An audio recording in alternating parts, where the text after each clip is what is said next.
got my toes in the water, ass in the sand, not a worry in a world of... Good morning, John Aaron Jeske here. I've done a few fishing videos. If you watch my others, drifting over on Calaveras Lake, and another day I did some drifting and some slip corking on Calaveras Lake. What I didn't really show was how I set up to slip cork. When I'm slip corking, I've got a target area, some riprap or reed bed or something like that. So I'll set the boat up so I can slip cork that area, and then I'll throw a couple poles off the backside just in case something swims by on that side of the boat too. So first on my setup, I'm using punch bait today, and that's what I typically use here when I'm slip corking. So I'm usually fishing for channel cats. I'm on Calaveras, or I'm on Bronig Lake today. Typically my videos have been on Calaveras. Bronig is another power plant lake, similar to Calaveras in that respect, but it does not have the blue cat population that Calaveras has. It has very few blue cats, and I've never even seen one caught out of this lake. And it doesn't have the same size population of channel cats either as Calaveras, but the channel cats here typically are going to be pound to 2 pounds bigger than what you'll catch on Calaveras. So you'll probably, if you fish Bronig Lake, you're probably going to catch less fish than what you're used to on Calaveras, but you're going to catch bigger fish when we're talking about channel cats. So that's, excuse me, this is my setup. Got regular treble hook, right? Treble hook on my leader that goes to a swivel. Okay, so there's my swivel. Now, just above the swivel, I got a split shot. And that split shot does is put the weight on the line to pull it through the float when the float's on the water. Okay. After the split shot, I've got a little bead.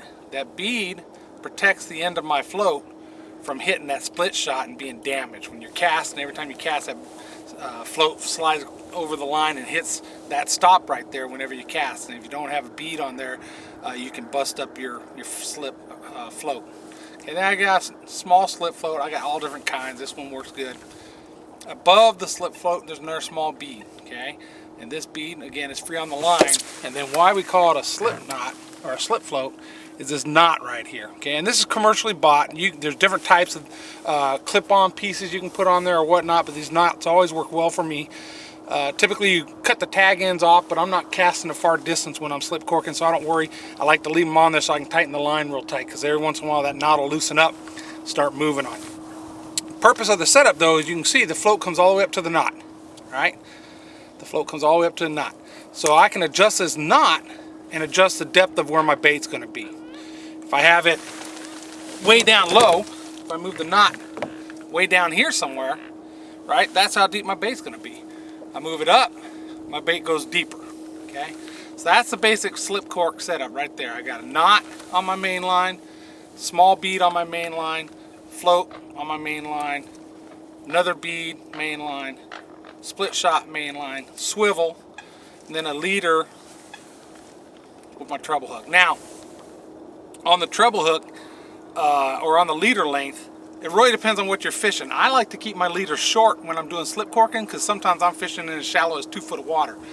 If you have a 1.5 foot leader, that only gives you 6 inches of play to adjust. And if you get into water that's just a little bit more shallow than that, your bait's going to be right on the bottom. And that's really what you don't want. You want your bait to be just off the bottom anywhere. And it depends on, you know, some days they like it a foot off the bottom. Sometimes they like it, 5 inches off the bottom. That's one of those things you just play with as a fisherman to figure out how you're going to fish it. Alright, now I'm going to adjust the camera and we'll show you how we do this baiting. Alright, what you see in the bucket down here is punch bait. Specifically, this is Big Marv's cheese bait. It's locally produced, very popular punch bait in this area.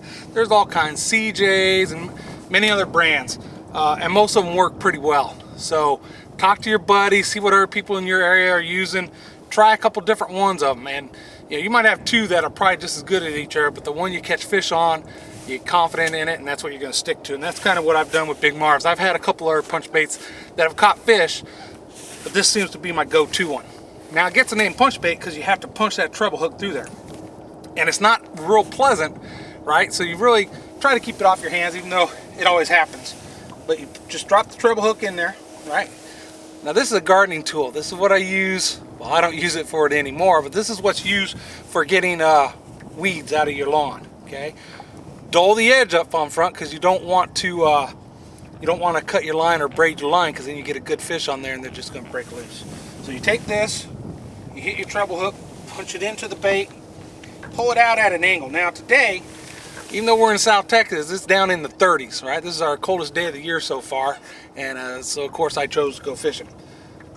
So the bait's really thick. Summertime it can be a little more watery, but you don't need a lot of bait on there. So you pull it out at an angle,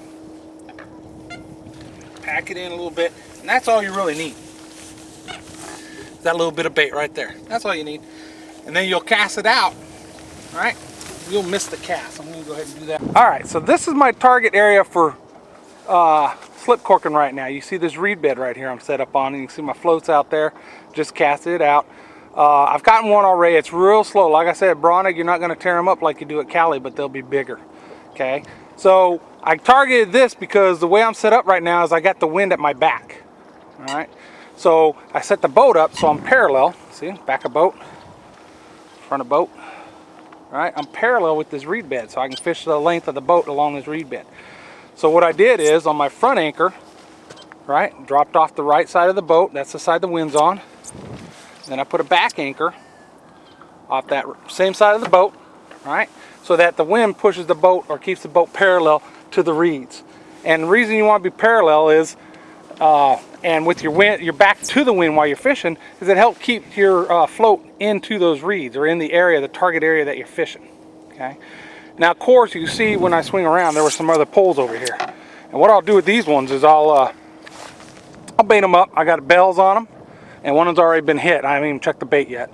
Didn't catch anything. But I got bells on them, and I just cast them out there with some cut shad, because you never know who's swimming around out there in a little bit deeper water, right? So just increase my odds. Okay. Now I chummed, and if you watch my other video when I was slip corking, I chummed with range cubes, and that's what I did today too. I didn't use a lot, because if you throw too much out there, they're going to eat up all that and not be hungry enough to eat your stuff. You just want to get them in a mood to eat, right? And that's all you're going to put out there. All right, so that's pretty much it for my setup, how I slip cork. I showed you how my rig, I showed you how I positioned the boat, how I anchored up, and maybe if we got enough battery life on this thing, I'll show you a few fish too in a little bit. Thank you. Toes in the clay, not a worry in a world of PBR on the way. Life is good today. Life is good today.